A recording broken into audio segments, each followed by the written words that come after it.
जानी तुम्हें मृदु कहो कठोरा को समेत आत्मा अनुचित मोरा होई कुठाए सो बंधु सहाय ओडिया ही हाथ असन्हा निहों के खाए। तुमको कोमल जानकर भी मैं कठोर वियोग की बात कर रहा हूँ। हे तात बुरे समझ में मेरे लिए कोई अनुचित बात नहीं है। कठोर को असर में श्रेष्ठ भाई सहायक होते हैं। वज्र के आघात भी हाथ से ही रोके जाते हैं। दुआ सेवक कर पत नयन से मुख सो साहिबू होई तुलसी प्रीति के रीति सुनी सुख भी सराहा ही हुई सोई। सेवक हाथ पैर और नेत्रों के समान और स्वामी मुख के समान होना चाहिए। तुलसीदास जी कहते हैं कि सेवक स्वामी की ऐसी प्रीति की रीति सुनकर सो कवि उसकी सराहना करते हैं। सभा सकल सुनी रघुबर बानी प्रेम पयोधि अमिया जनु सानी शिथिल समाज सनैव समाधि देखी दशा चुप सारथ साधी। श्री रघुनाथ जी की वाणी सुनकर जो मानो प्रेम रूपी समुद्र के मंथन से निकले हुए अमृत में सनी हुई थी। सारा समाज शिथिल हो गया, सबको प्रेम समाधि लग गई। यह दशा देखकर सरस्वती ने चुप साध ली। भरत ही भयो परम संतोषु सन्मुख स्वामी विमुख दुख दोषु मुख प्रसन्न मन मिटा विषादु भा जनु गूंगे ही गिरा प्रसादु। भरत जी को परम संतोष और स्वामी के सम्मुख अनुकूल होते ही उनके दुख और दोषों ने मुंह मोड़ लिया। वे उन्हें छोड़कर भाग गए। उनका मुख प्रसन्न हो गया और मन का विषाद मिट गया, मानो गूंगे पर स्वामी सरस्वती जी की कृपा हो गई हो। किन्न स प्रेम प्रणाम बहुरी बोले पानी पंकरहु जोरी नाथ भयो सुख ना साथ गए को लहे लाहु जग जन्मो भय को। उन्होंने फिर प्रेम पूर्वक प्रणाम किया और कर कमलों को जोड़कर भी बोले, हे नाथ, मुझे आपके साथ जाने का सुख प्राप्त हो गया और मैंने जगत में जन्म लेने का लाभ भी पा लिया। अब कृपाल जस आयुषु होई करो शीस धरी सादर सोई स्वावलंब देव मोहि देई अवधि पारो पाओ जही से। हे कृपालु, आप जैसे आज्ञा हो उसी को मैं सिर पर धर कर आदर पूर्वक करूँ, परंतु देव आप मुझे वह अवलंबन कोई सहारा दे जिसकी सेवा कर मैं अवधि का पार पाऊँ, अवधि का बिता दूँ। दुआ देव देव अभिषेक हित गुरु अनुशासनु पाई आने वो सब तीर्थ सलीलु देही कहाँ कहा रजाई। ये देव स्वामी आपके अभिषेक के लिए गुरु जी की आज्ञा पाकर मैं सब तीर्थों का जल लेता आया हूँ, उसके लिए क्या आज्ञा होती है।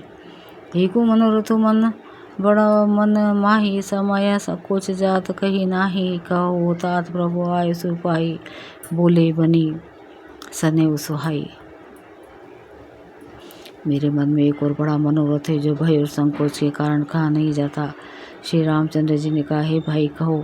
तब प्रभु की आज्ञा पाकर भरत जी स्नेहपूर्ण सुंदर वाणी बोले। चित्रकूट सुचि थल तीरथ बन खग मृग सरसरी निर्झर गिरिगन प्रभु पद अंकित अवनी विशेषी आयुषु होई तब आवा देखी। आज्ञा हो तो चित्रकूट के पवित्र स्थान तीर्थवन पक्षी पशु तालाब नदी झरने और पर्वतों के समूह तथा विशेषकर प्रभु आपके चरण चिन्हों से अंकित भूमि को देखाऊं। औसी अत्र आयुष सिर धरूं तात विगत भय कानन चरहु मुनि प्रसाद बनु मंगल दाता पावन परम सुहावन भ्राता। श्री रघुनाथ जी बोले, अवश्य ही अत्रि ऋषि की आज्ञा को सिर पर धारण करो, उनसे पूछकर वे जैसा कहे वैसा करो और निर्भय होकर वन में विचरो। हे भाई, अत्रि मुनि के प्रसाद से वन और मंगलों का देने वाला परम पवित्र अत्यंत सुंदर है। ऋषि नायको जहाँ आयुषु देही रखे तीर्थ जलु थल तेहि सुनी प्रभु वचन भरत सुख पाओ मुनिपत कमल मुदित सिरुनावा। और ऋषियों के प्रमुख अत्रि जी जहाँ आज्ञा दे वहीं लाया हुआ तीर्थों का जल स्थापित कर देना। प्रभु के वचन सुनकर भरत जी ने सुख पाया और आनंदित होकर मुनि अत्रि जी के चरण कमलों में सिर नवाया। दो भरत राम सांबाहु सुनी सकल सुमंगल मूल सूर स्वरथी सारही कुल वर्षत सूर तरु फूल। समस्त सुंदर मंगलों का मूल भरत जी और श्री रामचंद्र जी का संवाद सुनकर स्वामी स्वार्थी देवता और गोकुल की सराहना करके कल्प वृक्ष के फूल बरसाने लगे।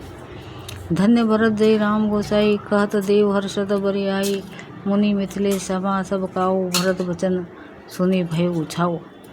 भरत जी धन्य स्वामी राम जी की जय हो, ऐसा कहते हुए देवता बलपूर्वक अत्यधिक हर्षित होने लगे। भरत जी के वचन सुनकर मुनि वशिष्ठ जी, मिथिलापति जनक जी और सभा में सब किसी को बड़ा उत्साह आनंद हुआ। भरत राम गुण ग्राम सनेऊ, पुलकी प्रशंसत राहु, विदेहु सेवक स्वामी स्वभाव सुहावन, नेमो पेमो अति पावन पावन। भरत जी श्री रामचंद्र जी के गुण समूह के तथा प्रेम के विधेय राज जनक जी पुलकित होकर प्रशंसा कर रहे हैं। सेवक और स्वामी दोनों का सुंदर स्वभाव है। इनके नियम और प्रेम पवित्र को भी अत्यंत पवित्र करने वाला है। मति अनुसार सराहन लागे, सचिव सभासद सब अनुरागे, सुनी सुनी राम भरत संबाहु, दुहु समाज ही हर्षु विषादु। मंत्री और सभासद सभी प्रेम मुग्ध होकर अपनी अपनी बुद्धि के अनुसार सराहना करने लगे। श्री रामचंद्र जी और भरत जी का संवाद सुन सुनकर दोनों समाजों के हृदय में हर्ष और विषाद, भरत जी के सेवा धर्म को देखकर हर्ष और राम योग की संभावना से विषाद होने दोनों हुए। राम मातु दुखु सुखु सब जानी, कही गुण राम प्रभु दी रानी, एक कही रघुवीर बड़ाई, एक सरहद भरत भलाई।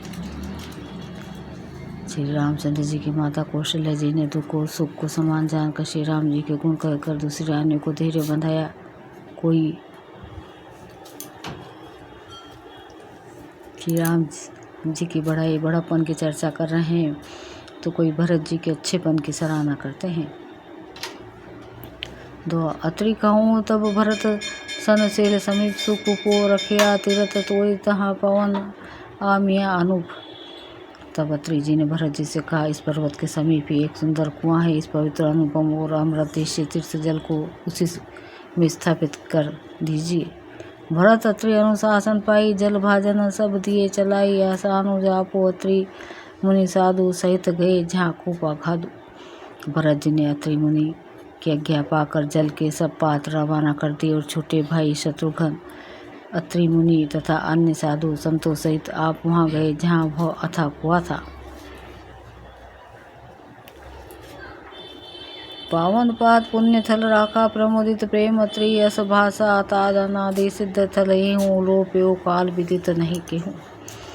और उस पवित्र जल को उस पुण्य स्थल में रख दिया। तब अत्रि ऋषि ने प्रेम से आनंदित होकर ऐसा कहा, हे तात, यह अनादि सिद्ध स्थल कालक्रम में यह लोप हो गया था, इसलिए किसी को इसका पता नहीं था। तब सेवा खन्न सरस थलु देखा, किन्न सुजल हित कोप विशेषा, विधि बस भयु विश्व उपकारो, सुगम अगम अति धर्म विचारो। तब भरत जी के सेवकों ने उस जलयुक्त स्थान को देखा और उस सुंदर तीर्थों के जल के लिए एक खास कुआं बना लिया। देव योग से विश्व भर का उपकार हो गया। धर्म का विचार हो जो अत्यंत अगम था, वह इस कूप के प्रभाव से सुगम हो गया।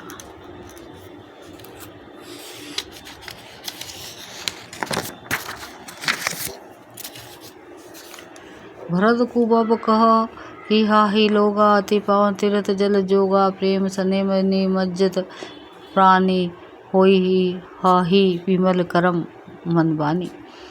अब इसको लोग भरत कूप कहेंगे। तीर्थों के जल के संयोग से जो यह अत्यंत ही पवित्र हो गया। इसमें प्रेम पूर्वक नियम से स्नान करने पर प्राणी मन वचन और कर्म से निर्मल हो जाएंगे।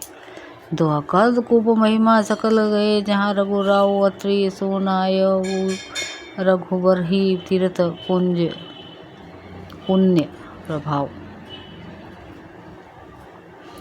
कूप की महिमा कहते हुए सब लोग वहाँ गए जहाँ रघुनाथ जी थे। रघुनाथ जी को अत्रि जी ने उस तीर्थ का पुण्य प्रभाव सुनाया। कहत धर्म इतिहास प्रीति भयु भोरु, निशीसो सुख बीती नित निभाए, भरत दो भाई राम अत्रि गुर आयुषु भाई। प्रेम पूर्वक धर्म के इतिहास कहते हुए वह राज सुख से बीत गए। सवेरा हो गया। भरत शत्रुघ्न दोनों भाई नित्य क्रिया पूरी करके श्री राम जी, अत्रि जी और गुरु वशिष्ठ जी की आज्ञा पाकर सहित समाज साज सब साधे चले। राम बना अटन पाए, दे कोमल चरण से तो बिनु पन ही, भाई मृदु भूमि सकुचि मन ही। समाज सहित सभी साधे राज से श्री राम जी के वन में भ्रमण प्रदक्षिणा करने के लिए पैदल ही चले। कोमल चरण है और बिना जूते के चल रहे हैं। यह देखकर पृथ्वी मन ही मन सकुचा कर कोमल हो गई।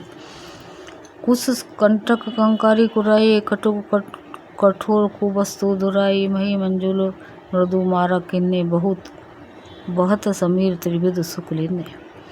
कुश कांटे कंकड़ी दरारें और आदि कड़वी कठोर और बुरी वस्तुओं को छिपाकर पृथ्वी ने सुंदर और कोमल मार्ग कर दिए। सुखों के साथ के लिए सुखदायक शीतल मंद सुगंध हवा चलने लगी।